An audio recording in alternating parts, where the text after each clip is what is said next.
Takk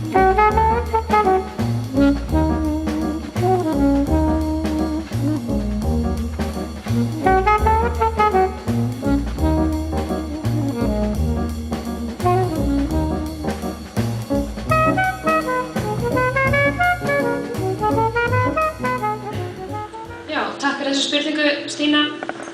Við byggumst alveg við að þessi spurning myndi koma. Við erum búin að heyra mikla óánægju hérna úti í samfélaginu eftir að þetta var sett í stefnuskrá tveggja flokka.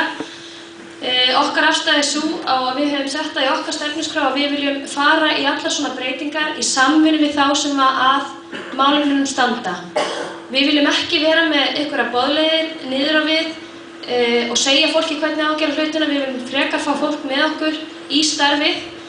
Við viljum reyna að halda í allan þann mannauð, þetta góða fólk sem hefur að koma og flytja til Grindavíkur og við viljum gera þetta öðruvísi. Við viljum áður en við förum að gefa út að við ætlum að hreinlega reka fólk, að þá viljum við fyrst og fremst náttúrulega skoða hvernig við getum staðið vörð um þessa fagmennsku í skólastarfinu, bæði í leik- og grunnskólum. Þetta er málaflokkur sem skiptir gríðarlega miklu máli og okkar stefna er í rauninni sú að vera í samvinnu við þá sem að hluta eiga máli og ákveða það í rauninni þegar við erum komin að borðanum aftur. Því mér finnst þetta hafi verið illa ígrundað að þetta á að vera niðurstaða núna, því að maður hefði haldið að þetta hefði verið úthugsað mál, en við ætlum ekki að taka stefnu að láta fólk fara í þessu. Því að það má jafnvel alveg skoða aðra hluti og þætti innan bæjarfélagsins heldur en þetta. Þannig að við viljum standa vörð um gott skólastarf. Já, ég geri mig grein fyrir því að stefna Framsóknar og Sjálfstæðisflokkinn hefur vakið mikla eftirtekt, en við fórum í mikið starf þegar við vorum að gera stefnuskrána okkar. Við töluðum við fullt af fólki um allt bæjarfélag og við meðal annars héldum opna málefnafundi, meðal annars skólamál.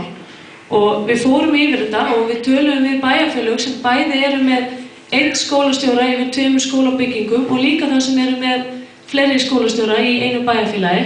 Og niðurstaða okkar var svo að við vildum stefna því að hafa einn skólastjóra og bara í svona stuttu máli, ég held að Palli hafi komið bara vel að þessu þegar við vorum að ræða þetta, að það er betra að hafa einn skipstjóra á skipinu heldur en 2, þá erum við öll að stefna í sömu átt.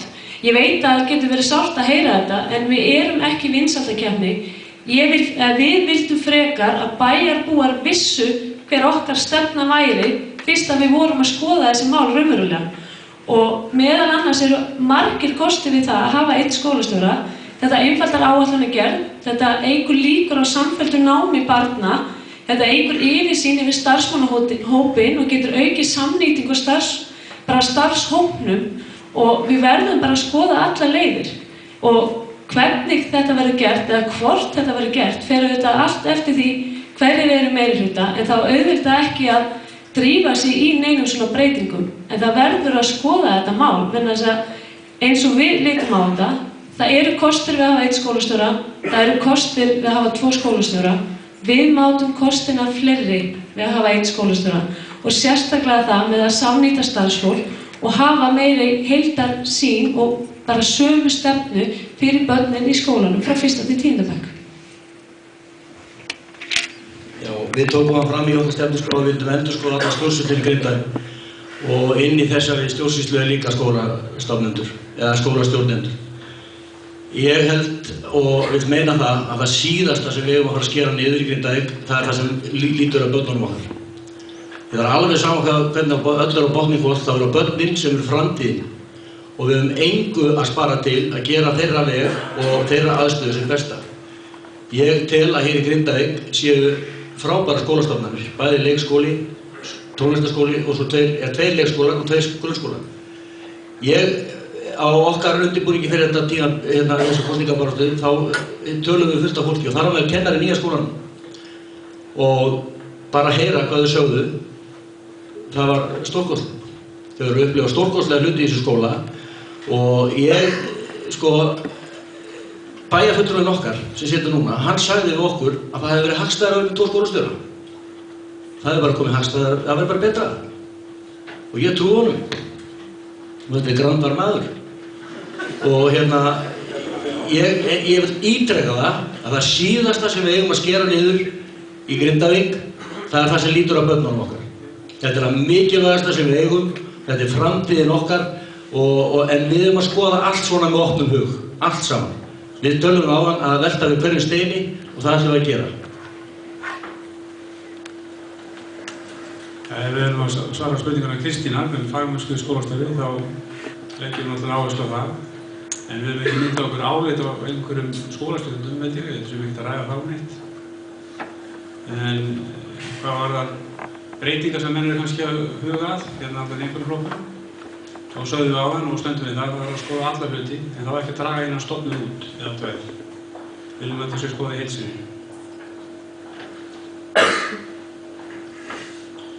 Já, þetta vissulega vakið mikla athygli og það er það sem við viljum. Við viljum að vekja athygli, við fáum umræðuna og þannig að eftir kosningar við myndum ekki leggja þetta fram þá og þá kemur allar þessar spurningar. Þannig að nú getum við svaraði.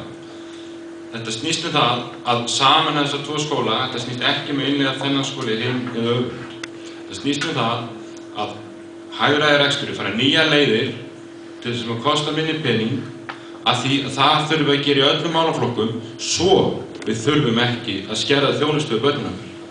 Við í skólakerfinu fyrir eftir ströngum reglum fjölda starfsmanna per nemanda og þannig. Og þess vegna er nýbúið að ráða deildarstjóri hópskóla. Þannig að þegar ákvörðun 2 skólastjóra var tekin, þá var það þannig að það var ekki mikill munur að deildarstjóri og skólastjóri. En nú er deildarstjórinn komin þegar það er fjölmennti hópskóla. Þannig, við viljum nýta góðu kraftana í báðum skólunum, það er allir að vinna. Þess vegna ætlum við að vera í skipulagsbreytingar, þannig að báðum stjórnendunum myndi líklega vera sagt upp til þess að þeir ættu að sameina þetta þannig að skólanum myndi byrja frá grunnum. Það er mjög leiðilegt að segja fólki og það er ekki það sem við viljum. En það er betra að gera núna, strax áður en að skólanum þróast meira að því að þetta verður ekki hjá því komist eftir nokkur ár og tekst ekki að skera niður. Það er mikla gat sem það er. Og við erum komið skólaskrifstofu líka sem er að fara að aðstoða skólana meira og sinna þeim og létta þá líka hlutverk stjórnenda. Selger þín talaði fagmennsku í skólum. Það er nú fyrsta skiptið núna sennilega í haust sem að allir kennarar grunnskóluna verða menntaðir kennarar, þannig að ef við áætlum fagmennsku út frá því þá má áætla að fagmennskan í skólum, alltaf í grunnskólunum, það er með aukni menntun, en okkur vantar að ýta undir frekari nám hjá leikskólakennurum. En varðandi spurningu þína, Guðmundur, þá núna verið að skrifa undir ákveðna viljayfirlýsingu við menntamálaráðuneyti varðandi framhaldsskóla. Mér sýnist þeir séu svona hægt og rólega að drepa það hugmynd í fæðingu með því að bjóða okkur upp á 2 ára nám. Þannig að við segjum við viljum endurskoða þessa áætlun. Við leggjum svolítið áherslu núna á fyrstækniskólann sem komið til þess að koma honum inn á fjárlögin. En þessar menntaskóla áætlun verðum við að endurskoða á grunni.